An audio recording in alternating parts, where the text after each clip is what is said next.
welcome back to Poland Daily History with me, Nicholas Richardson.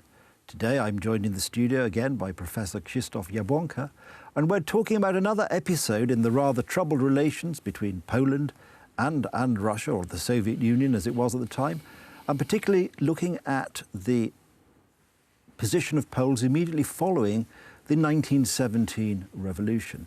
Professor, the revolution of 1917 breaks out in Russia. How did this affect those ethnic Poles living within Russian territory at the time?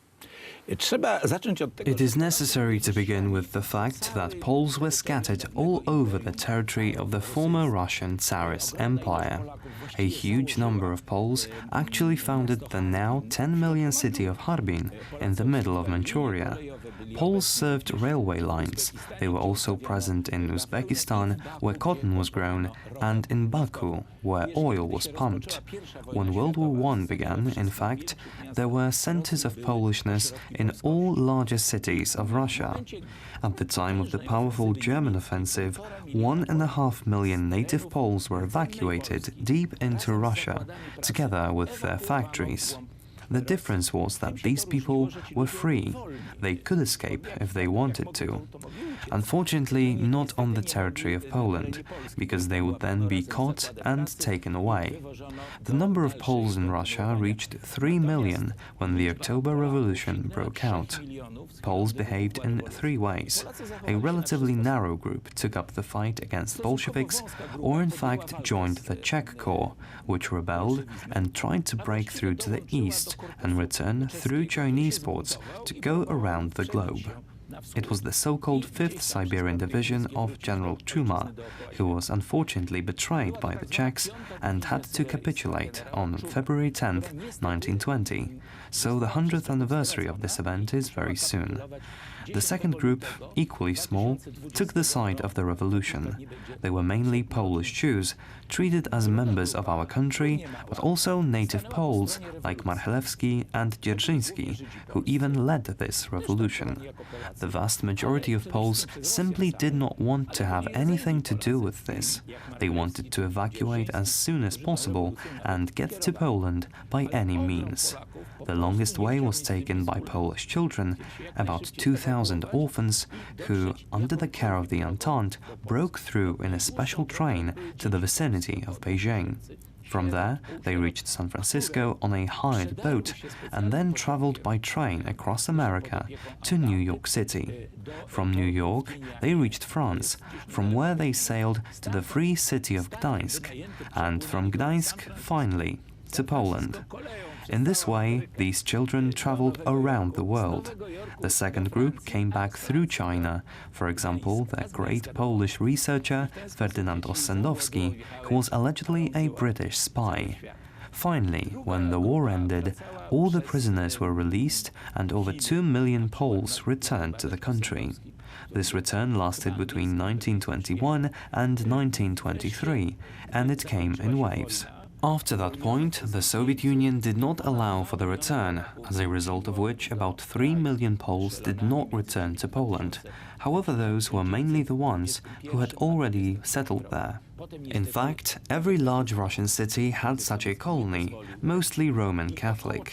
This group consisted of Latvians, Lithuanians, Hungarians, but Poles were in the majority.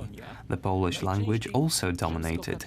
These very groups first became the subject of an experiment to create Soviet Poles. They were given full cultural freedom, provided that they spoke about communism. The Poles did not fall for it. The fury of the Bolsheviks did not reach the Poles until 1937, when, as part of the NKVD's Polish operation, of 110,000 Poles were executed by means of being shot in the back of the head. The Poles, however, paradoxically, survived in Kazakhstan. They were dispatched on the Big Steppe and they were lost. They were never found by the NKVD forces, which allowed them to survive.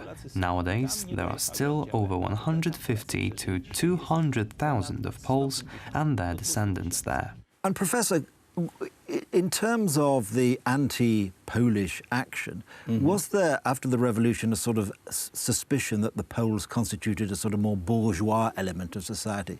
And did this colour the effect and the sort of enthusiasm for the NKVD to sort of get their claws into these people?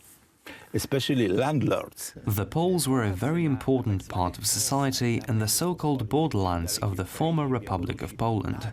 That was, for instance, the faraway Ukraine or Belarus. They had noble manners, sometimes magnate manners. Some of the magnates went over to the Russian nation and stayed there, while most of the manners were very patriotic. The manners were cultural centers. For example, Ignacy and Paderewski, having beautiful Ukrainian music around, played it and showed it to the world. To this day in Ukraine there is a saying that, for as long as there were manners, the culture was present too. This is how it was, as the Ukrainian culture was getting wildly enriched by that process, and vice versa, Polish culture drew from the Ukrainian culture in full swing.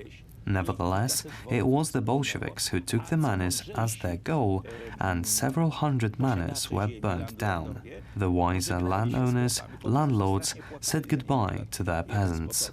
One count of the Potocki family packed the coffins of his ancestors and came to Poland. It was there, in Łańcut, the former nest of this family, but the remains of the family were laid down. The Poles were leaving the borderlands because, as it was said then, there was a pożoga, that meant war, murder and lawlessness. It was the greatest misfortune of these lands. That's it for this edition of Poland Daily History, where we've learnt some facts that we knew or thought we knew, and some things we didn't know. So join us again on Poland Daily History, where we delve into the fascinating history that is Poland.